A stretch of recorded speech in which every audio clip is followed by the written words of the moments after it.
Programming and playing your own drums in GarageBand is really cool, but it can be a little bit difficult, whereas the auto drummer can sound a little bit the same. So how do you get a nice custom drum sound without all of the effort? Well, that's what we're going to show you in this video. Let's go. The technique we're showing here is using the follow button here to follow along a drum pattern that we've played in. Now, the cool thing about this is you don't have to be a great drummer. You just have to have an idea in your head, play that in, and then tell the auto drummer to play along with the beat that you've created. Let's show you how to get it done. Here in GarageBand, we're going to add a drum track. We're going to tap on the acoustic drums and we can start playing our drums. We're also going to then hit the plus button here and add in a drummer track. So we want two separate tracks here. We're going to scroll across to drummer, tap on acoustic, and we've got our man Kyle. And Kyle's going to sound like this,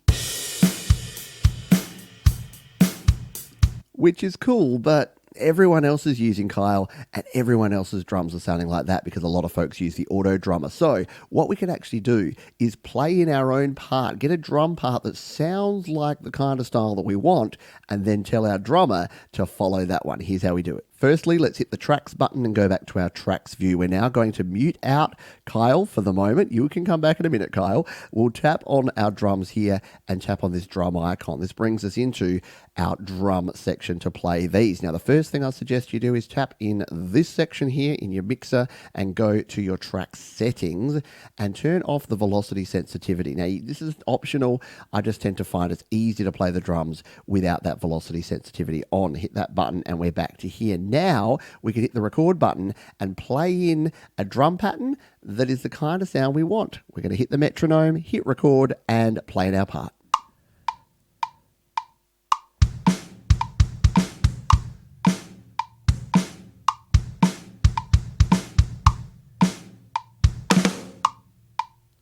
Hit an extra snare at the end there, but that's okay.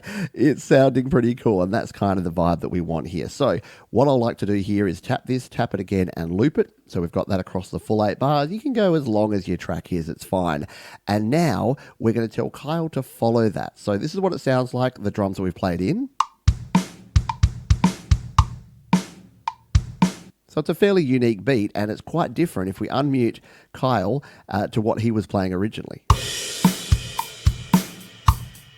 Completely different feel. So what we're going to do is tap on Kyle and it's going to bring this up here. Now, if you're out here in your track view, if you don't have a larger screen, just tap on Kyle there and then tap on the drum icon here. And what we want to do is tap on this button here, the follow button, and then on this one, the kick and the snare, we're going to follow our original SoCal drums. And you'll see there that immediately it has completely changed Kyle's drum pattern so that now if we play Kyle,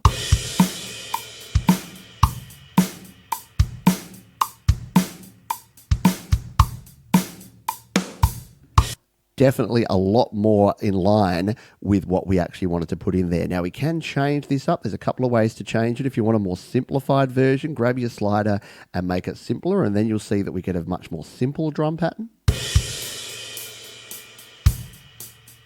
which can be interesting, good to use for things like intros, or if you want to throw in all the ghost notes and all the coolness, you can send it all the way up to complex, and then you're going to get something like this.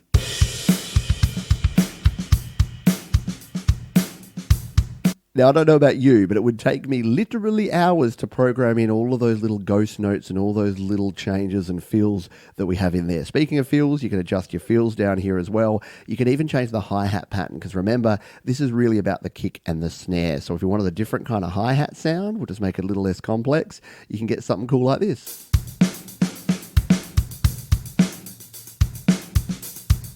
Pretty cool. We can even bring it up onto our cymbals and change it onto the toms. You can add in your other percussion elements as well if you want to use those. So it makes it really flexible. Now, the other thing we can do is if we wanted to say split this out halfway through here. So let's just split this.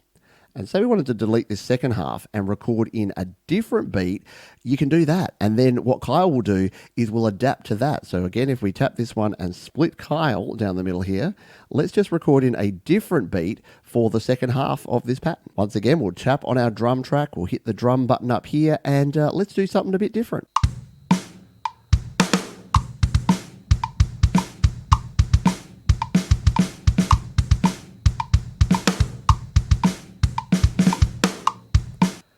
That was interesting. Let's see what Kyle will interpret this as. So once again, we will unmute Kyle and we will mute our original drum. And if we tap on this one, we'll make sure that this is still following. And you can see there that it's quite different from what we actually had in our original part. So let's play the little transition here.